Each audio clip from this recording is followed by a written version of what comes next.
Fakta terbaru kasus Agus Buntung, jumlah korban bertambah hingga jadi sorotan DPRI. Kasus Agus Buntung, dugaan pelecehan seksual di NTB, mencatat 15 korban dengan bukti rekaman suara dan video.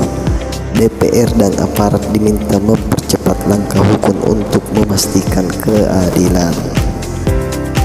Kasus dugaan pelecehan seksual yang dilibatkan Iwas alias Agus Buntung, seorang penyandang disabilitas, terus menjadi sorotan publik.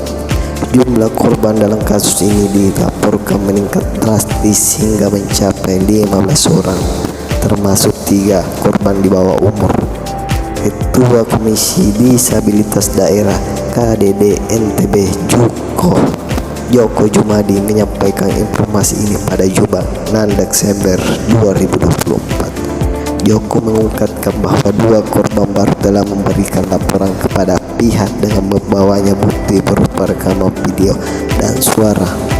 Penanganan kasus ini kini tengah dikawal secara intensif oleh pihak kepolisian bersama MTSIK. Sementara itu, status tahanan kota Agus Buntung menjadi bahan diskusi publik menanti keputusan aparat hukum mengenai kemungkinan pencabutan status tersebut untuk mempermudah proses penyelidikan. Dalam perkembangan terbaru, total korban yang melaporkan kini berjumlah 15 orang.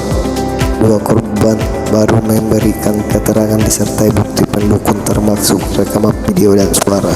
Salah satu bukti suara menggambarkan proses manipulasi yang dilakukan tersangka kepada korban.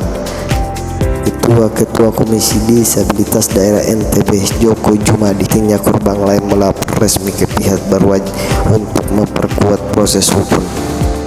Bukti rekaman video dan suara. 2 barang bukti yang baru diterima berupa rekaman suara dan video menjadi sorotan utama. Meski video tersebut tidak memiliki gambar rekaman suara, di dalamnya cukup memperjelas modus operandi tersangka.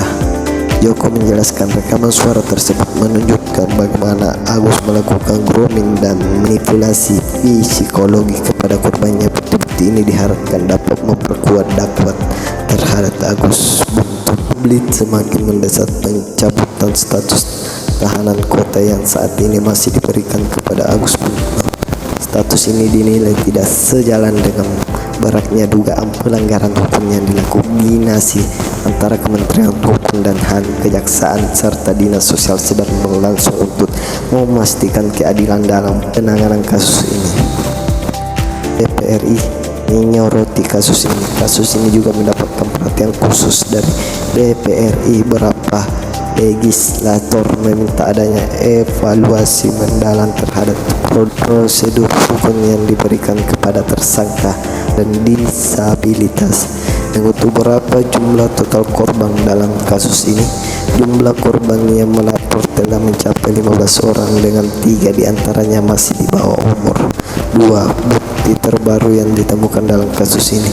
Bukti terbaru termasuk rekaman suara dan video yang menunjukkan dugaan manipulasi dan pelecehan yang dilakukan tersangka.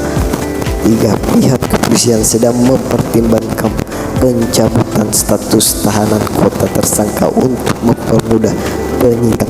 4 pemerintah melalui Kementerian Hukum dan HAM, Kejaksaan dan instansi lainnya harus mengawal kasus ini untuk memastikan proses hukum adil dan tuntas.